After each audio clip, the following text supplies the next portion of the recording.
Hello, everybody. So this is what you do with the boots that your grandchild leaves at the front door all the time in the way. No, only joking.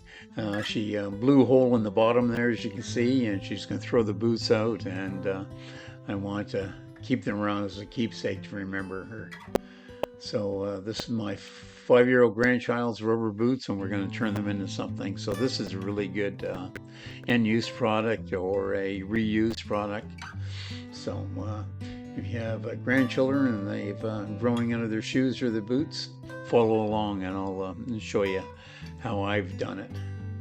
So the first thing I had to do is just draw a pattern for the inside, and I want to do a bit of an oval on the inside to widen it out a bit.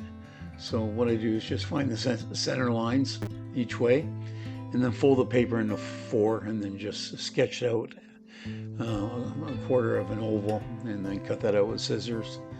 And then I'll once I get that cut out, I will now that I've got a pattern drawn out, I'll just cut that out, and then I can refine it. I'm just going to darken up the line. I've got a really light line there, but I'll darken it up for you so they can see it. And I just do this freehand, so what I do is just fold the paper into 4, and then I can just cut.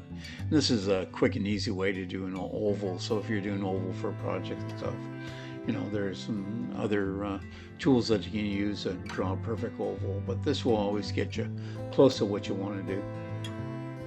And the ends are a little bit too pointed for me, so I'm just going to trim off the top there. That's what's nice about doing a paper template. And it's a good time to refine anything if you're not happy with your pattern, whatever you're building or doing. You can refine it on paper. So go from a sketch to your paper cutout, and I'm just sizing it up there, and it looks like it'll probably work good. It's really hard to tell on paper because you can bend the paper, but it looks pretty good. So we'll just lay that down on our hardboard. And what I use is 1/4-inch hardboard for templates and stuff. We go through a lot of that in the shop. It's a good thing to have on hand, and it's relatively inexpensive as well too, so you can get it pretty reasonable. So I'm just putting some etching marks around the outside of the pattern, and it's easier to etch the outside, which is just rubbing your pencil along the form, and it'll give you a nice dark pattern to follow rather than trying to draw a line up against the paper. There we go. So I'll just take that to the bandsaw and cut that out, and then we can try the insert, and if I have to refine it again. There we are. We've got one cut out. And that looks like it might fit if I can get my thumb out of there, my fingers. There you go. And I want a nice tight fit. I want to push that into the rubber so it's no gaps around the outside. And now that we've got the top done, we'll do the exact same principle for the bottom. I want it to be a bit bigger. I want it to be 1 inch all the way around the boot.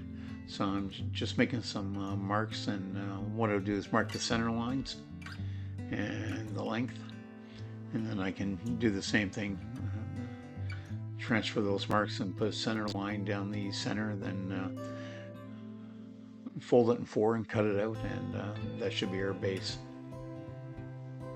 You see, I'm just making the center line of the boot because that's where the fold will be for the paper.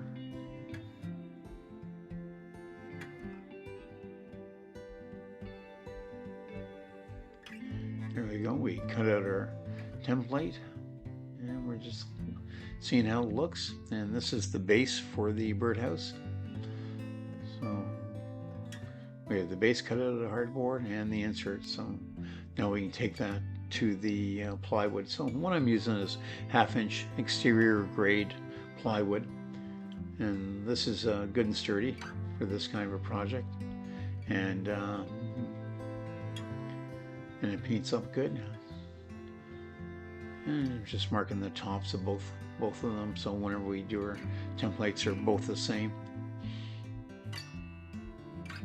And we'll get all these all marked out, and then we'll go to the bandsaw and cut them out, and then check them again. The bandsaw makes for quick work of this, but if you don't have a bandsaw, a jigsaw or even a handheld coping saw will work good. And I'm using plywood, but you can use solid wood, you can use cedar.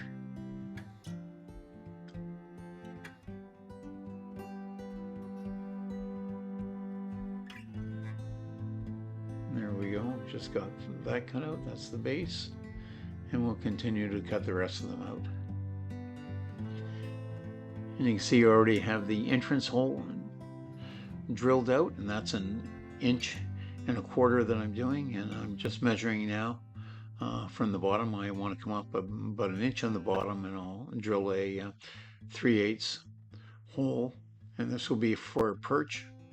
So I'm putting a solid wood perch on the outside, and we'll just put that in with some fast set glue, crazy glue. It's waterproof, so it works good, and we'll just give that a tap in. And that goes in nice and tight, and just make sure it's square. And we'll do the other one, and then we'll size it inside the boots and mount them. So we'll be pushing these in and then screwing them. I only put in 3 screws into them.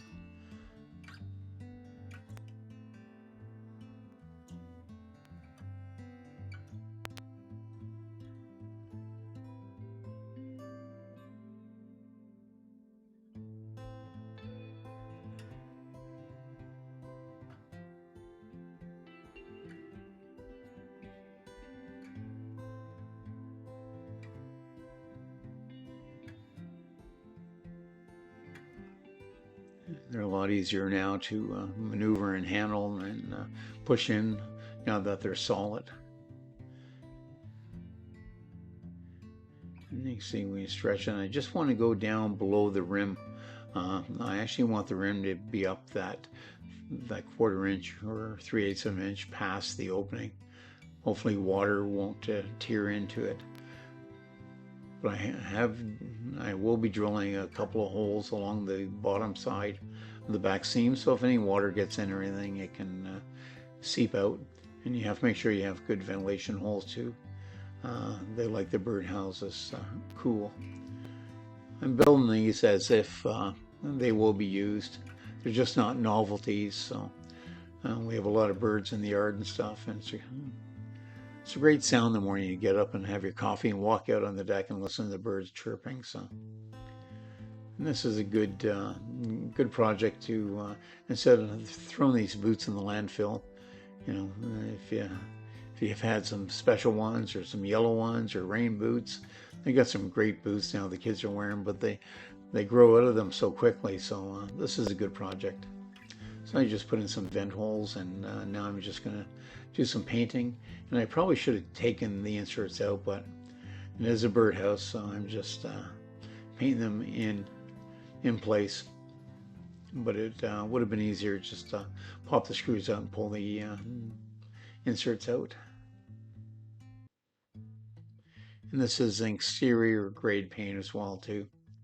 Kind of a nice robin blue, so I decided to use that. It goes with the pink colors. So the pink and the blue sort of reminds me of Easter. A robin egg blue. We just got our perch all painted up as well.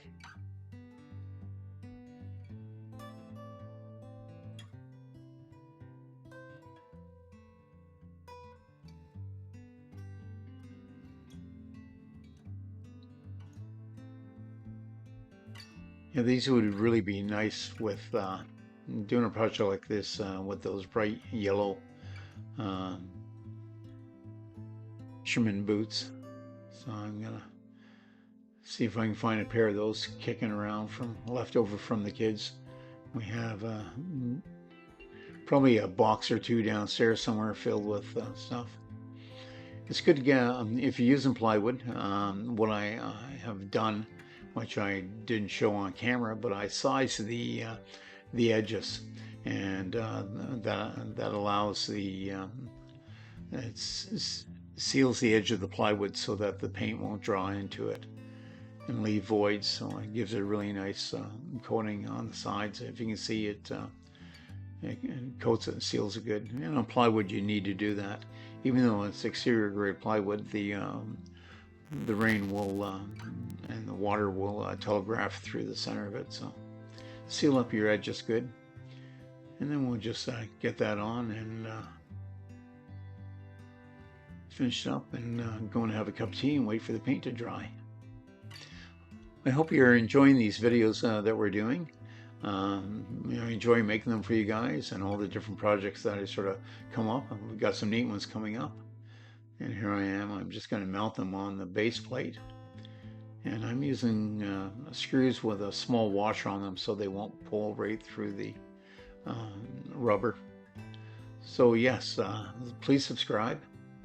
And if you have any suggestions for any videos, please let me know. And here they are, and I'll show you some stills of them going up. And here they are on our tree outside. I put them like this side by side. The swing there is for my granddaughter whenever she comes to visit. And here's the birdhouses. Thanks a lot for watching. See you on the next project.